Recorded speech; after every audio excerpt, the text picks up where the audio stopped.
ಟಿ.ನರಸೀಪುರ ತಾಲೂಕಿನ ಮೂಗೂರು ಗ್ರಾಮದಲ್ಲಿರುವ ಸುಪ್ರಸಿದ್ಧ ಶ್ರೀ ತ್ರಿಪುರ ಸುಂದರಿ ಅಮ್ಮನವರ ದೇವಾಲಯಕ್ಕೆ ಮಾಜಿ ಸಚಿವರು ಹಾಗೂ ಲೋಕಸಭಾ ಸಂಸದರಾದ ಸಿ.ಎಸ್.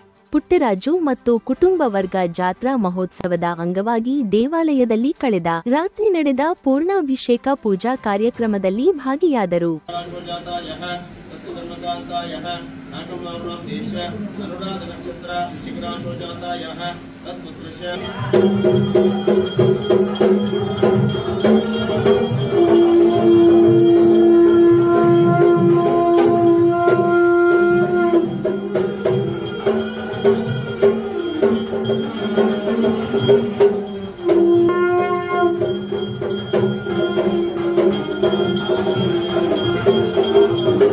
ಕುಲದೇವತೆಯಾದ ಶ್ರೀ ತ್ರಿಪುರ ಸುಂದರಿ ಅಮ್ಮನವರ ವೈಮಾಳಿಗೆ ಉತ್ಸವದ ದಿನದಲ್ಲಿ ಪೂಜೆ ಸಲ್ಲಿಸುವುದು ಹಿಂದಿನಿಂದಲೂ ಸಚಿವರು ಮತ್ತು ಕುಟುಂಬ ವರ್ಗ ದೇವತಾ ಕಾರ್ಯದಲ್ಲಿ ಭಾಗಿಯಾಗಿ ಗ್ರಾಮ ಸೇರಿದಂತೆ ರಾಜ್ಯದ ಜನತೆಯ ಒಳಿತಿಗೆ ಪ್ರಾರ್ಥಿಸುವುದಾಗಿ ತಿಳಿಸಿದರು.